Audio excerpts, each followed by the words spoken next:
Shalom, bien-aimés du Seigneur. C'est encore votre serviteur, ambassadeur Joël Delors-Dubeux. Aujourd'hui, je voudrais encore traiter un thème important, un thème assez merveilleux. Et nous allons lire dans le livre d'Ézéchiel, le chapitre 37, du verset 1 à 14. Je lis la parole de Dieu par sa grâce. Mais la main de l'Éternel fut sur moi, et l'Éternel me transporta en esprit et me déposa dans le milieu d'une vallée remplie d'ossements. Il me fit passer auprès d'eux tout autour, et voici, ils étaient fort nombreux à la surface de la vallée, et ils étaient complètement secs. Il me dit, fils de l'homme, ces eaux pourront-ils revivre? Je répondis, Seigneur éternel, tu le sais. Il me dit, prophétise sur ces eaux et dis-leur, ossements déchaissés, écoutez la parole de l'Éternel. Ainsi parle le Seigneur l'Éternel à ces eaux. Voici, je vais faire entrer en vous un esprit et vous vivrez. Je vous donnerai des nerfs, je ferai croître sur vous de la chair, je vous couvrirai de peau, je mettrai en vous un esprit et vous vivrez. Et vous saurez que je suis l'Éternel. Je prophétisais selon l'ordre que j'avais reçu, et comme je prophétisais, il y eut un bruit. Et voici, ce fit un mouvement, et les eaux s'approchaient les uns des autres. Je regardais, et voici, il vint des nerfs, de la chair crue, et la peau les couvrit par-dessus, mais il n'y avait point en eux d'esprit. Il me dit, prophétise et parle à l'esprit, prophétise, fils de l'homme. Et dit à l'esprit, ainsi parle le Seigneur l'Éternel, l'esprit vient des quatre vents, souffle sur ces morts et qu'ils revivent. Je prophétisais selon l'ordre qu'il m'avait donné, et l'esprit entra en eux et il reprit vie. Et il se tint sur leurs pieds, c'était une armée nombreuse, très nombreuse. Il me dit, fils de l'homme, ces eaux, c'est toute la maison d'Israël. Voici, ils disent, nos eaux sont déchaissées, notre espérance est détruite, nous sommes perdus. Prophétise donc et dis-leur, ainsi parle le Seigneur l'Éternel. Voici, j'ouvrirai vos sépulcres, je vous ferai sortir de vos sépulcres, ô mon peuple, et je vous ramènerai dans le pays d'Israël. Et vous saurez que je suis l'Éternel lorsque j'ouvrirai vos sépulcres et que je vous ferai sortir de vos sépulcres, ô mon peuple. Je mettrai mon esprit en vous et vous vivrez. Je vous rétablirai dans votre pays et vous saurez que moi, l'Éternel, j'ai parlé et agi, dit l'Éternel. Amen. Que Dieu bénisse sa parole. Alors, cette histoire, est certainement connue par plusieurs personnes. Voici, Dieu transporte un prophète dans une vallée d'ossements déchaissés. Une vallée où les os, c'est-à-dire des gens sont morts, ils sont décomposés, ils sont devenus des squelettes, leurs os se sont détachés et sont devenus secs, très secs. Et dans cette vallée, Dieu va transporter le prophète Ézéchiel. Alors, Dieu le fait promener dans cette vallée. Ensuite, Dieu lui pose la question, est-ce que tu penses que ces eaux peuvent-ils revivre? Est-ce que tu penses que ces eaux peuvent-ils revivre?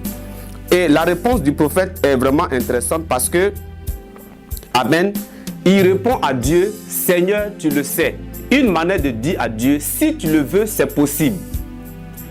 Aujourd'hui, si Dieu vous posait la question de savoir, est-ce que votre situation peut changer, quelle serait votre réponse? Amen. S'agissant de votre destinée, toutes les fois qu'on vous posera une question sur quelque chose qui semble être impossible, répondez toujours par le positif. Répondez toujours oui, c'est possible. Répondez toujours oui, le changement va se faire. Soyez toujours positif dans vos réponses concernant vos destinées et des choses qui vous concernent. Amen. Donc, ici, lorsque Dieu lui pose la question et qu'il répond, Seigneur, tu le sais, la confiance qu'il a placée en Dieu permet à Dieu de continuer avec lui. Et Dieu va lui dire, prophétise. Ce n'est pas Dieu lui-même qui parle à ses eaux, mais Dieu dit au prophète, prophétise. Il dit, dis à ses eaux. Fais la commission de Dieu à ses eaux. Donc, vous devez apprendre à parler aux choses. Pourquoi Dieu lui-même, il ne parle pas à ses eaux et il demande à quelqu'un d'autre? Dieu lui parle et puis lui, il transmet le message. Dieu veut nous enseigner que le pouvoir de reconstruction, le pouvoir de réfection, le pouvoir de réparation se trouve en nous. Parce qu'il nous a donné ce pouvoir qui est en nous. Donc, il nous montre par cette image, ok, que nous sommes capables de parler à tout ce qui existe, qui est mort, ou qui est déchaissé, ou qui semble être impossible. Nous sommes capables de lui donner la parole au nom de Jésus-Christ de Nazareth, et ces choses vont obéir. Alléluia. Donc, Dieu demande à ce prophète, il dit, prophétise, dis-le, fais ma commission, dis-le ainsi par l'Éternel. Et la Bible déclare que lorsqu'il commence à prophétiser, les eaux entendent. Avec quelles oreilles ils ont entendu, on ne sait pas. Mais toutes les fois qu'il a ouvert la bouche, il y a un mouvement qui s'est produit. L'Esprit de Dieu est rentré en action pour amener à l'existence ce qu'il commandait. Votre part, c'est de parler, et la part de Dieu, c'est d'amener à l'existence, ok, ce que vous commandez. C'est pourquoi vous ne devez pas vous taire, quelles que soient les circonstances dans lesquelles vous vous retrouvez, même si ces circonstances semblent être impossibles, déclarez la parole de Dieu.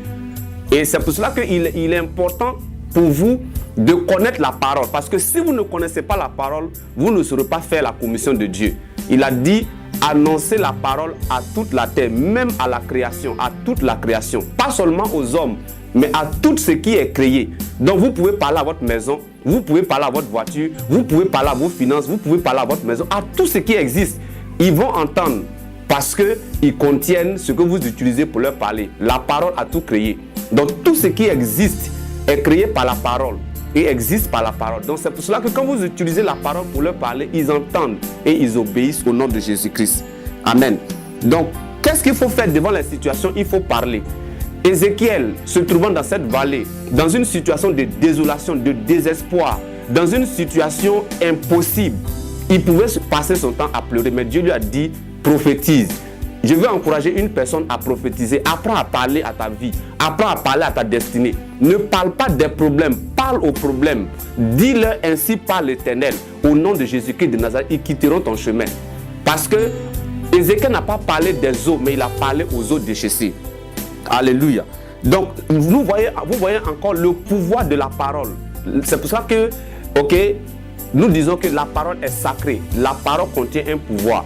Et lorsque vous ouvrez votre bouche pour parler, le pouvoir se manifeste. Amen. Alléluia. Donc, vous voyez que lorsque Ézéchiel commence à obéir à l'instruction de Dieu, un mouvement se crée, il y a un bruit. Quand vous commencez à parler aux situations, il peut y avoir des bruits.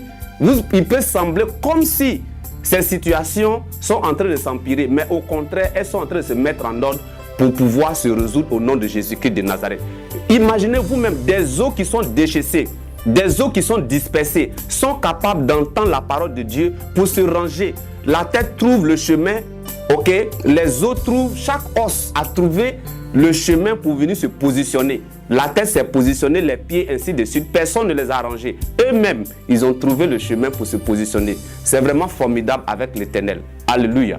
Donc c'est pourquoi, quand vous commencez à prophétiser, à parler sur des situations, les situations trouveront leur chemin pour se ranger et les solutions viendront à l'existence.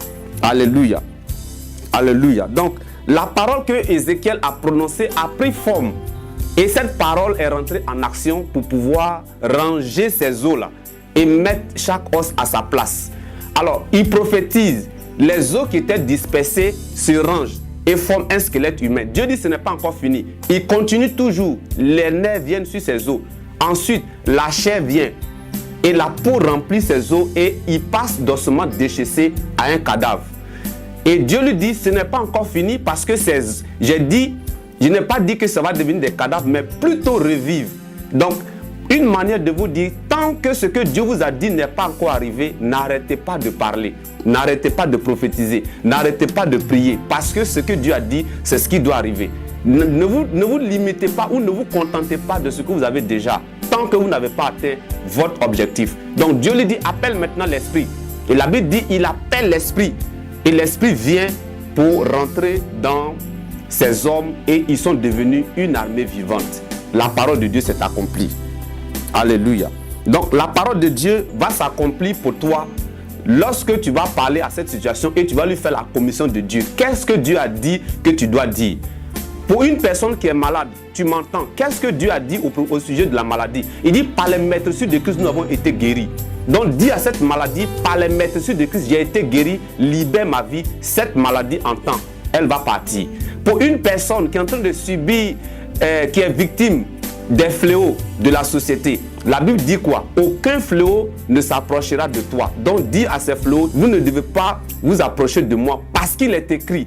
Donc quand vous dites ce qui est écrit aux situations, aux événements, ils entendent et ils sont obligés d'obéir. Alléluia.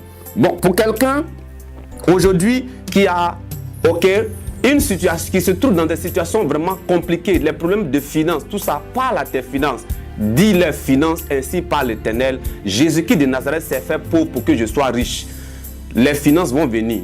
Pour celui qui est en train de subir les influences des malédictions de famille, dis à ces malédictions, ainsi parle l'Éternel. Jésus-Christ de Nazareth s'est fait malédiction pour moi, pour que je sois libre. Je suis libre et je ne suis plus ta victime au nom de Jésus. Ces choses vont entendre. Peu importe les situations, les circonstances, peu importe l'atmosphère qui se produit, la solution se trouve en vous. Déclarez la parole de Dieu et ces situations vont entendre au nom de Jésus-Christ de Nazareth. Dieu vous bénisse.